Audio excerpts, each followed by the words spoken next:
The United Galactic Confederacy prided itself on being the most civilized governing body in the known universe. This wasn't particularly difficult, considering most of the universe consists of either empty space or planets with nothing more intelligent than the equivalent of a particularly gifted fungus. Nevertheless, the UGC had spent approximately 3,000 years patting themselves on whatever passed for backs among their 67 member species. War crimes, announced High Chancellor Vox Nabulon of the Trifid Nebula, are simply not done. His seven eye stalks bobbed in agreement with himself as he addressed the annual peacekeeping symposium from his hovering platform. The massive amphitheater housed representatives from all confederated planets, each seated according to their specific atmospheric, gravitational, or psychological requirements. The Galactic Peace Accord, now in its 742nd year, has eliminated all uncivilized forms of warfare. We have proven that advanced species can disagree without resorting to barbaric tactics. What the High Chancellor failed to mention was that the UG still had plenty of war. They just made sure it was very polite war, wars with appointment schedules, proper forms filed in triplicate, and absolutely no fighting during designated lunch hours. Wars where combatants exchanged business cards before exchanging fire. Wars that followed the 4,623 pages of regulations that defined civilized combat. Section 12, subsection 7, paragraph 443 clearly stated, no entity shall engage in acts causing undue suffering, utilize psychological warfare, attack non-combatants, or employ tactics considered excessively aggressive, including but not limited to surprise attacks, ambushes, guerrilla warfare, or any action that might be interpreted as fighting dirty. The appendix defining dirty was longer than most species' complete legal codes. It was into this environment that humanity stumbled, quite literally, when Captain Mina Rodriguez accidentally engaged her experimental warp drive in Earth orbit and somehow ended up crashing into the UGC's primary reception station. "They're so small," observed Ambassador Krell of the Draconid Imperium, peering down at the human delegation with his basketball-sized eye. Standing at nearly 4 meters tall with scales that could deflect artillery fire, the Draconids found humans about as threatening as a decorative houseplant. And soft, added Representative Zul Tep of the Crystalline Quartzians. How do they survive without a proper exoskeleton or mineral substrate? The UGC welcomed humanity with the bureaucratic equivalent of an enthusiastic hug. Humans were classified as a Category 3 pre-developed species, which was UGC code for adorable but harmless. Their application for membership was fast-tracked partly out of genuine interest and partly because several influential council members thought humans looked cuddly and they wanted them as diplomatic pets. No one took humanity's military capabilities seriously. Earth weapons were considered quaint antiques compared to plasma disruptors and gravity lances. Human martial traditions were studied not as potential threats but as charming cultural artifacts, like folk dances or primitive art. They've developed nuclear fission but still use projectile weapons. Tortal General HRNG of the Borean Defense Force. How charmingly retro. What the UGC failed to understand was that humanity's relatively brief existence had been spent in a constant state of fighting things, including itself, in ways that would make most UGC species require immediate therapy. The humans, for their part, were smart enough to smile politely and not mention the long list of uncivilized warfare tactics that made up approximately 95% of Earth's military history. When presented with the Galactic Peace Accord, Earth's representatives nodded agreeably and signed without much fuss. They even seemed relieved at the concept of civilized warfare, though several military advisors were seen suppressing smirks during the explanation of fair combat practices. Within a decade, humanity had established several colony worlds, integrated into galactic trade networks, and generally behaved like model galactic citizens. UGC officials would occasionally comment on how well humans had adapted to civilization, which the humans found both amusing and slightly insulting. What no one in the UGC anticipated was that humans had a very different perspective on what constituted acceptable behavior when their children were threatened, and they were about to find out exactly what that meant. No one invited the Kra'zoth to join the United Galactic Confederacy. This wasn't due to prejudice. The UGC prided itself on its inclusivity. It was more because the Kra'zoth had a nasty habit of eating diplomatic envoys and sending back the indigestible parts with rude notes attached. The Kra'zoth emerged from the uncharted regions beyond the Perseus Arm, a species that evolved in the methane seas of a high-gravity world.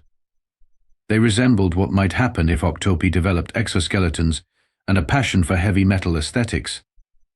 Their ships were jagged, asymmetrical nightmares that seemed designed specifically to give UGG safety inspectors aneurysms. They're violating at least 76 ship design regulations, muttered Traffic Control Officer Plex as the first Kra'zoth fleet appeared on long-range scanners. And their communication protocols are completely non-standard. By non-standard, Officer Plex meant the Kra'zoth responded to hails with what appeared to be a mixture of death threats and cooking recipes, occasionally in the same sentence. The UGC Security Council convened an emergency session that lasted 14 days, produced 6,000 pages of minutes, and concluded with a resolution to strongly discourage Kra'zoth aggression through stern diplomatic language.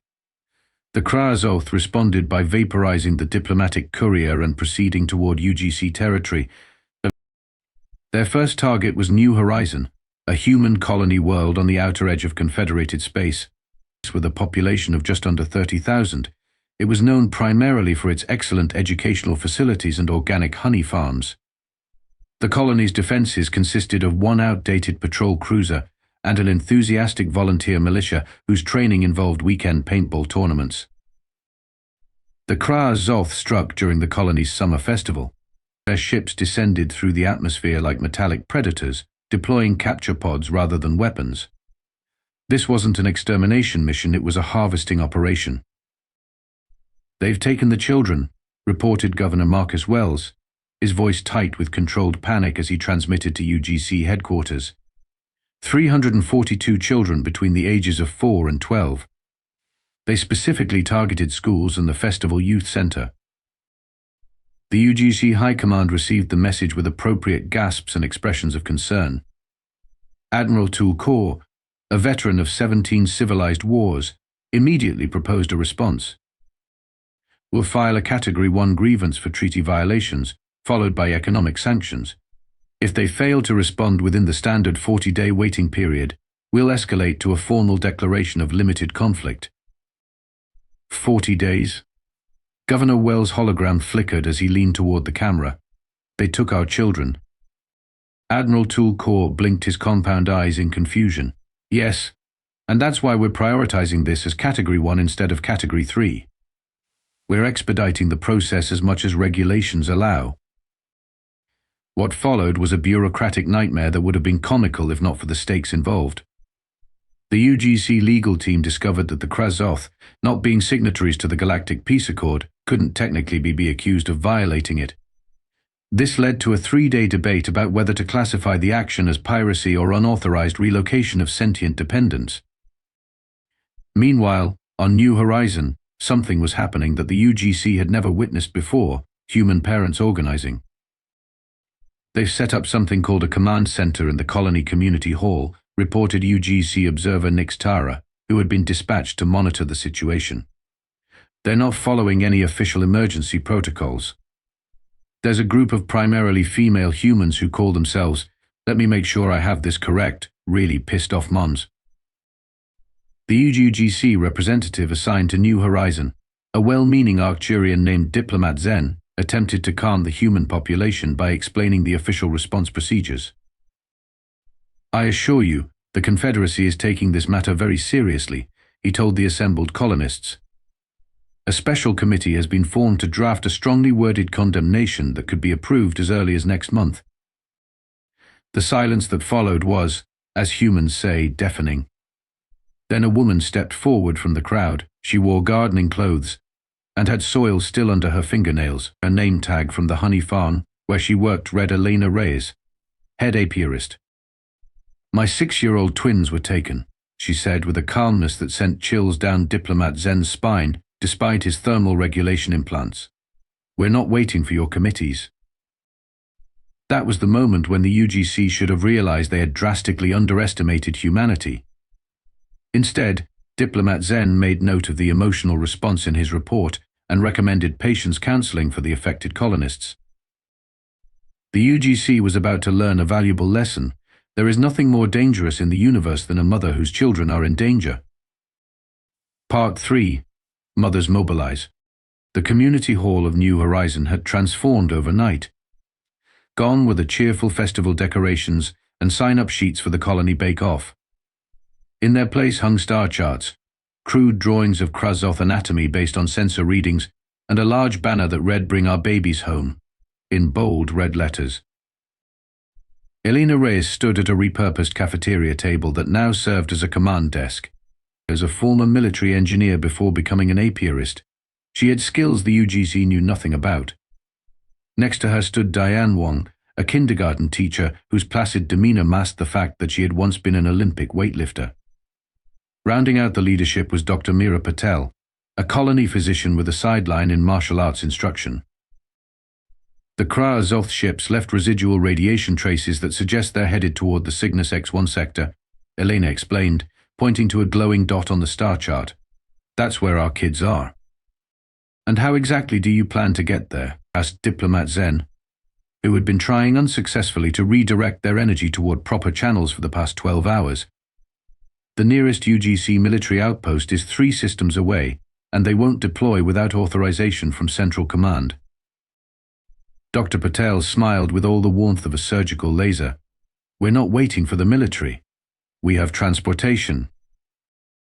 That transportation turned out to be the colony's small fleet of mining vessels, atmospheric shuttles, and in one case, a converted luxury yacht belonging to the colony's most successful entrepreneur, Jackie Thompson, whose triplets had been among those taken. These vessels aren't rated for combat, Diplomat Zen protested, his translucent skin flushing orange with stress, and none of you are authorized pilots. I flew search and rescue for 10 years before moving here, said Megan O'Connell, a mother of 2 who ran the colony's hydroponics farm. Jackie was a navigation officer on interplanetary freighters. Kim over there designed propulsion systems for the European Space Agency. The mothers of New Horizon had skills that didn't appear in their colony registration files, skills acquired before they chose to raise families on a peaceful agricultural world, skills that the UGC database classified under historical employment rather than current capabilities. While the diplomat continued to sputter objections, the women were transforming household items into weapons with terrifying efficiency. The garden tools became improvised weapons. Cleaning chemicals were repurposed into compounds that made Diplomat Zen's environmental hazard detector shriek in alarm. Kitchen knives were sharpened to microscopic edges. Are you attaching a pressure cooker to a drone? He asked weakly, pointing to a woman working in the corner. Pressure bombs, she replied without looking up. Low-tech but effective. But the Peace Accord specifically prohibits improvised explosive devices. Zen's voice had risen to a pitch that threatened to crack his translator. Elena paused from checking her equipment, a bizarre amalgamation of beekeeping tools, hunting gear, and what appeared to be heavily modified kitchen appliances. We signed your accord as a planet, not as parents. There's a difference. And news of the mother's mobilization reached UGC headquarters faster than the official incident report. High Chancellor Vox Nabulon convened an emergency session of the Security Council. 17 unauthorized vessels have departed New Horizon, crewed primarily by human females, reported Admiral Tulkulkor. They're calling themselves the Maternal Response Unit. Response Unit, echoed Councillor Thrix of the Pleiadian Confederacy.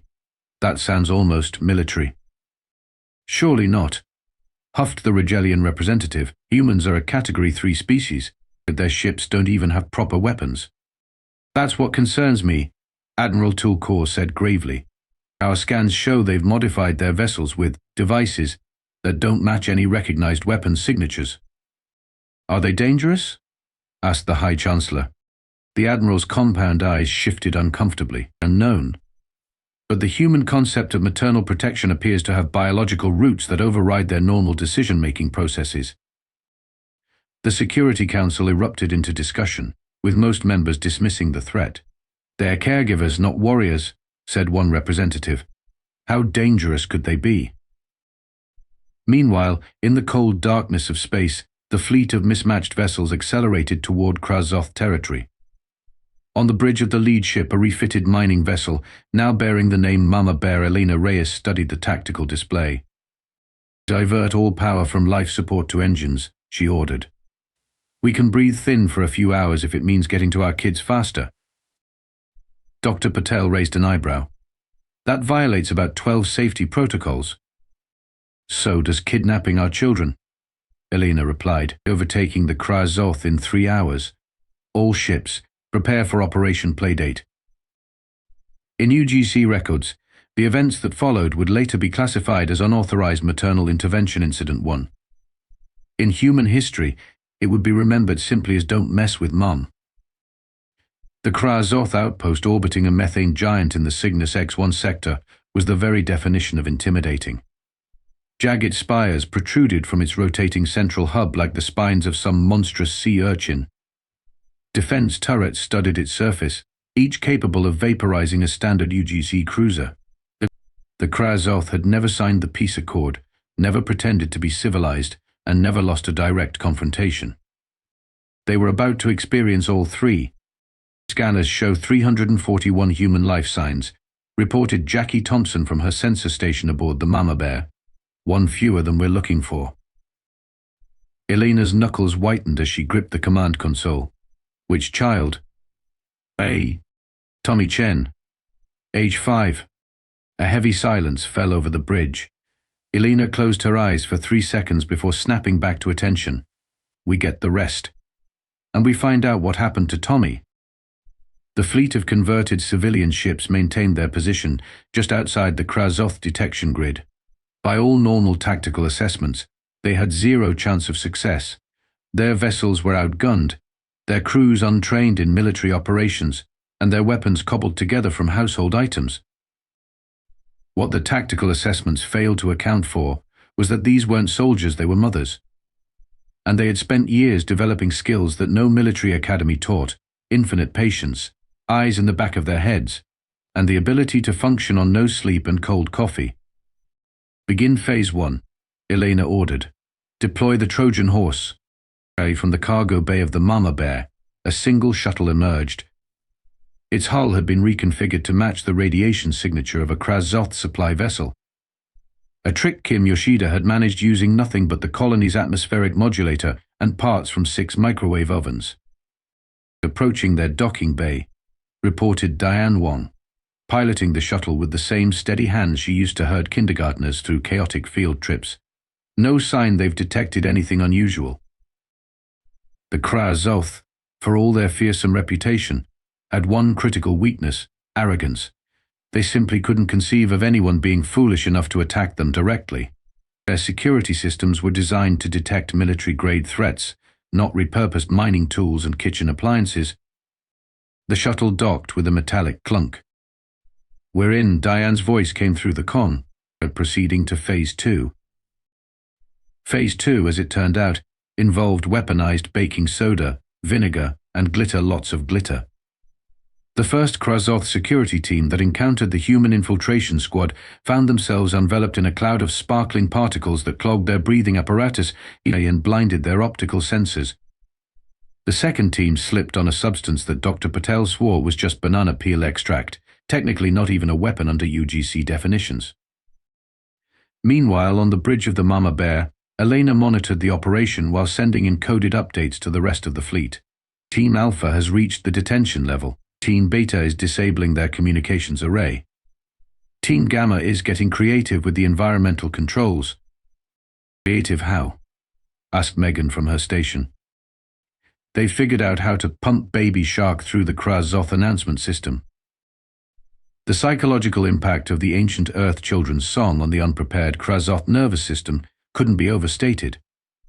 Several guards were found curled into fetal positions, their tentacles wrapped around their auditory receptors. The first direct confrontation between a mother and a Kra'zoth warrior occurred in Detention Block C. Dr. Patel, armed with nothing but a rolling pin and righteous fury, faced off against a guard twice her size with natural armor and poisonous spines. "That's my daughter's stuffed rabbit you're holding," she said, pointing to the toy the creature had confiscated. "She can't sleep without it." What happened next was recorded by the station's security system, but later classified by the UGC as too disturbing for general viewing. It involved techniques that Dr. Patel certainly hadn't learned in medical school, and a rolling pin used in ways its manufacturer never intended.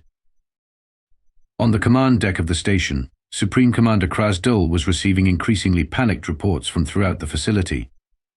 "The intruders are using chemical weapons," shrieked one security officer, covered in what appeared to be a mixture of honey and craft glue. "They've taken control of sections 5 through 8 using nothing but household cleaning products," reported another, "and they've released some kind of psychological warfare agent. It's a high-pitched audio loop about an infant aquatic predator." Kra'zoth slammed a tentacle against his command console. "This is impossible. Who are these warriors? What elite military force does the UGC have that we weren't aware of?" The communication screen flickered to life, showing Elena Ray's face. Her expression would have frozen methane. "We're not warriors," she said calmly. "We're mothers. And you took our children." For the first time in recorded history, a Kra'zoth experienced fear. Supreme Commander Kra'zoth had conquered 17 planetary systems, exterminated 3 species, and once survived an assassination attempt by his own brood mate. He had never, in his long and violent career, encountered anything like the maternal response unit. "You have precisely 30 seconds to release all human children into our custody," Elena Reyes informed him through the conlink, her voice as calm as if she were discussing the weather. "Dinoli. Nobosa. Isbar. Dizu." After that, we get less polite. "Less polite than what?" Kra'zoth hissed, his armored tentacles gripping his command chair. "Your forces have already deployed chemical agents, sonic weapons, and some kind of adhesive trap that has immobilized my elite guard." "That's just craft paste and cookie sprinkles," Elena replied with a dismissive wave. "You haven't seen what we can do with actual cleaning supplies." To demonstrate her point, somewhere in the background of the transmission, Jackie Thompson could be seen casually mixing bleach and ammonia while wearing a gas mask decorated with cartoon unicorns. 27 seconds later, the detention levels were being evacuated of all Kra'zoth personnel. Children streamed out, some crying, others wide-eyed with excitement at what they perceived as an extraordinary adventure. The mothers had strategically placed themselves at extraction points, creating a well-organized evacuation line that would have made kindergarten teachers proud. Meanwhile, UGC diplomatic vessels were finally arriving at the scene, having completed all the necessary paperwork for an emergency intervention. Admiral Tool Kaur stared at his tactical display in disbelief. They've taken control of the entire station," he reported to the Security Council. "Without energy weapons, without antimatter charges, without following a single protocol in the combat engagement manual." "That's impossible," declared High Chancellor Vox Nabulon. "Check your sensors again." "I've checked them 3 times, the Admiral replied. "They used something called attachment parenting, but weaponized." On the Kra'zoth station, the mothers were conducting a thorough search for Tommy Chen. They found him in the commander's private laboratory, where he had been placed in stasis for what the Kra'zoth records described as biological curiosity assessment. The child was unharmed but remained unconscious. When Elena saw the stasis pod, something changed in her expression. The calm, controlled commander of the maternal response unit vanished, replaced by something ancient and terrifying, a mother protecting not just her own young, but all young. "Get every child off this station," she ordered Dr. Patel, "and send me Diane with the package." The package turned out to be a modified honey extractor from Elena's apiary, reconfigured to serve a purpose that would later be described in UGC reports only as creative repurposing of agricultural equipment. What followed was the most one-sided negotiation in galactic history. Supreme Commander Kra'zoth, faced with Elena Reyes and her honey extractor, agreed to a full withdrawal from UGC space, the return of all stolen technology and resources, and a formal apology delivered to the children of New Horizon. "And what happened to the Kra'zoth commander after that?" asked a junior diplomat, reviewing the classified footage months later. Admiral Tool Kaur's mandibles clicked nervously. He requested political asylum and a restraining order against all human females. He now works as a safety inspector for children's toys in the Andromeda sector. The UGC vessels escorted the maternal response unit back to New Horizon, where they were greeted not as heroes, but as violators of approximately 412 sections of the Galactic Peace Accord. A special tribunal was convened to address their unauthorized military action. Diplomat Zen was tasked with reading the charges. The use of improvised chemical compounds, psychological warfare tactics, and unauthorized boarding of a non-confederated vessel represent serious violations of. "They took our children," interrupted Elena, standing before the tribunal with the other mothers. "What did you expect us to do?" "To wait for the proper authorities," replied High Chancellor Vox-Nabulon, "to follow established protocols." "While our children were being treated as laboratory specimens?" Dr. Patel asked, her voice dangerously quiet. "I don't think so." The tribunal fell silent as footage from the Kra'zoth laboratory was displayed, showing the stasis pod containing Tommy Chen. Several UGC representatives experienced what humans would call a change of heart, but what their species experienced as various physiological responses ranging from molting to spontaneous bioluminescence. "Perhaps," suggested Councillor Thrix carefully, "our understanding of acceptable response parameters needs adjustment." In the back of the chamber, a group of delegates from non-humanoid species were huddled together, whispering urgently. "Are all human females like this?" asked one, a methane breather from the Horsehead Nebula. "Only the ones with offspring," replied another. "They call it Mama Bear mode. It's apparently universal." The UGC had encountered something their 4,623 pages of regulations had never accounted for: maternal instinct. The United Galactic Confederacy prided itself on being adaptable. This was, of course, entirely untrue. The UGC adapted to new situations with all the speed and grace of a neutron star attempting ballet. But when faced with the undeniable evidence of the maternal response unit's effectiveness, even they had to acknowledge that some revisions to the Galactic Peace Accord might be necessary. 3 weeks after the Kra'zoth incident, the Security Council convened a special session. The chamber was unusually crowded, with representatives from species that normally sent only junior delegates. Everyone wanted to witness the unprecedented event, humans forcing a change to the sacred accord. After careful deliberation, announced High Chancellor Vox-Nabulon, his eye stalks drooping slightly in what might have been embarrassment, "The Council proposes the addition of Appendix 47J to the Galactic Peace Accord, henceforth known as the Human Maternal Exception Clause." The chamber erupted in murmurs as the text appeared on display screens. "In cases involving the abduction, endangerment, or threat to offspring under the age of maturity, human female caregivers may be granted exemption from Sections 12 through 459 of the Civilized Combat Regulations, provided they first submit Form 1082B acknowledging their intent to engage in maternal protection activities."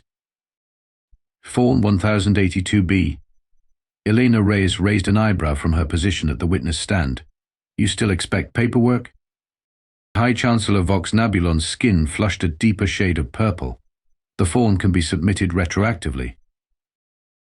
This concession allowing paperwork to be filed after action was taken represented the single greatest departure from UGC procedure in over 700 years. Furthermore, continued the Chancellor, the UGC will establish a special response unit trained in human maternal combat techniques for similar situations in the future. "You want us to train your soldiers?" Dr. Patel asked incredulously. "Not soldiers. Negotiators," corrected Admiral Tool Cool. "We've come to understand that a human mother armed with household items represents the most effective diplomatic tool in certain scenarios." The mothers exchanged glances. Elena stepped forward. "We'll help train your negotiators on one condition. Every UGC member world establishes proper protection protocols for their colonies. No more 40-day waiting periods when children are in danger." The Security Council agreed with surprising speed. Perhaps it was the memory of what Elena had done with that honey extractor.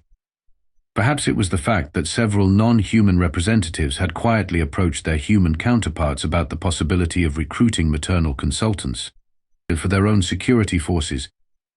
Use of the human maternal exception clause spread rapidly throughout the Confederacy. Human colonies suddenly found themselves treated with new respect. Border incursions near human settlements dropped by 87%. The Draconid Imperium, once dismissive of humans as soft, now included mandatory study of human maternal behavior in their military academy curriculum. Back on New Horizon, life gradually returned to normal. The children recovered from their ordeal with remarkable resilience, though they now played a new game called Mums vs. Aliens in the colony schoolyard. The improvised weapons were dismantled and returned to their original household purposes, though Elena kept her modified honey extractor just in case. 6 months after the incident, a Kra'zoth diplomatic vessel, the first ever, approached New Horizon. Colony defenses went on high alert until the vessel transmitted its intentions, the delivery of formal reparations and a ceremonial offering. The Kra'zoth ambassador, visibly nervous despite being protected by the strongest diplomatic immunity protocols in the galaxy, presented the colony with advanced medical technology and educational resources. More surprisingly, he delivered a package addressed specifically to Tommy Chen. Inside was a stuffed toy resembling a Kra'zoth, with a note that translated roughly to, "We apologize for the misunderstanding. Please teach your offspring that we are not monsters to fear in the dark." The UGC observer present at the ceremony noted with interest that the Kra'zoth ambassador kept a minimum distance of 20 feet from any human female throughout the proceedings. In the years that followed, the legend of the maternal response unit grew, often embellished with details that strained credibility. Did Elena Reyes really make Supreme Commander Kra'zoth write "I will not kidnap children" 500 times on a chalkboard? Did Dr. Patel actually neutralize 3 guards using only a spatula and stern disapproval? The mothers neither confirmed nor denied these rumors. What was confirmed, however, was the addition of a new warning in the UGC's Guide to Galactic Species, under the entry for humans. After notes on their biology, culture, and diplomatic protocols appeared a simple advisory. Caution: approach human offspring with permission only. In case of accidental harm to human children, do not attempt negotiation with maternal units. Retreat immediately and contact UGC emergency services. It was perhaps the wisest advice the UGC had ever given.